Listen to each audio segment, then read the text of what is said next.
महाविकास आघाडीचे उमेदवार श्रीमंत शाहू महाराज छत्रपती यांच्या प्रचारार्थ राधानगरी तालुक्यातील कसबा तारळे इथं जाहीर सभा आयोजित करण्यात आली होती। या सभेत बोलताना आमदार PN पाटील यांनी भाजपच्या 10 वर्षातील कारभारावर टीका केली। काँग्रेसने अनेक संस्था स्थापन करून देशाला विकासाच्या वेगळ्या उंचीवर नेऊन पोहोचवलं। मोदींनी 10 वर्षात एकही सरकारी संस्था स्थापन केली नाही। काँग्रेसच्या काळात उभारलेल्या संस्था विक्रीचा झपाटा मोदींनी लावलाय। देशातील 26 संस्था विकल्या। देशात धर्मांचं जातीभेदाचं हुकुमशाही राजकारण केलं। त्यांना रोखण्यासाठी राहुल गांधींनी 28 पक्षांना एकत्रित करून लढा उभारलाय। त्यांना साथ देणं आपल्या सर्वांचं कर्तव्य असल्याचं त्यांनी सांगितलं। कोल्हापूर मतदारसंघात प्रदीर्घ कालावधीनंतर काँग्रेसच्या चिन्हावर लढण्याची संधी मिळाली आहे। आपल्याला मिळालेला हा उमेदवार राजर्षी छत्रपती शाहूंच्या विचारांचा कार्याचा वारसा जपणारा आहे।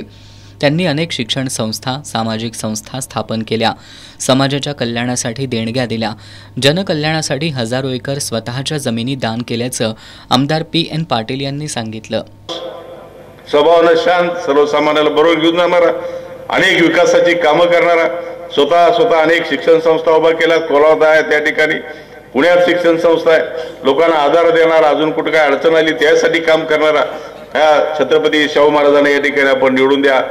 शिवसेनेचे सहसंपर्क प्रमुख विजय देवणे यांनी भाजप शेतकरी विरोधी असल्याचं वास्तव मांडलं। सर्व NDA आघाडीचे जे अनेक पक्ष आहेत, या पक्षाच्या ताब्यामध्ये सरकार देण्याचं काम या भारताच्या नागरिकांनी ठरवलेलं मित्र। कारण 10 वर्ष भारतीय जनता पक्षाचे सरकार आणि नरेंद्र मोदीचा कारभार हे जर बघितलं तर तुम्हाला शेतकऱ्यांच्या विरोधी असणारं हे सरकार आहे। आपण सर्व शेतकरी बांधव आहात, युवक आहात। मगाशी एका मुलगीने चांगलं भाषण केलं, फक्त तिला माझं म्हणणं आहे की बाळ वाचायचं नाही, दनादन काय असेल ते ठोकायचं आणि बोलायचं, पण चांगलं धाडस केलं तू।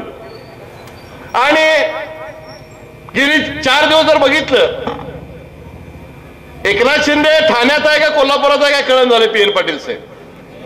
जिल्हा बँकेचे संचालक AY पाटील यांनी उमेदवार श्रीमंत शाहू महाराजांनी कोणत्याही सत्तेत न सहभागी होता जिल्ह्याच्या विकासात दिलेल्या योगदानाची माहिती दिली।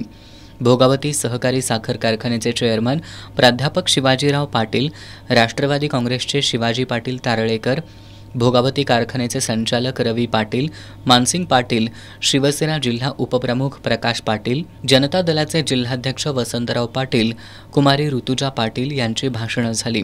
यावेळी शेकापचे ज्येष्ठ नेते दत्तात्रय पाटील, जिल्हा बँकेचे माजी अध्यक्ष कृष्णराव किरुळकर, जिल्हा काँग्रेसच्या जिल्हाध्यक्षा सुप्रिया साळुखे, गोकुळचे संचालक RK मोरे, बाळासाहेब खाडे, गुडाळेश्वर सहकार समूहाचे संस्थापक AD पाटील, भोगावतीचे उपाध्यक्ष राजाराम कवडे, धीरज डोंगळे, अभिजित पाटील, जिल्हा परिषदेचे माजी सदस्य पांडुरंग भांदिगरे, काँग्रेसचे तालुका समन्वयक सुशील पाटील कौलवकर, मधुकर रामाने, सुरेश चौगले, प्रकाश पाटील, शेतकरी कामगार पक्षाचे क्रांतिसिंह पाटील, संजय सिंह पाटील, PD धुंद्रे, एकनाथ पाटील, प्राध्यापक AD चौगले, नेताजी पाटील, बाबा पाटील, सरपंच विमल पाटील, विजयसिंह मोहिते यांच्यासह हजारो कार्यकर्ते उपस्थित होते।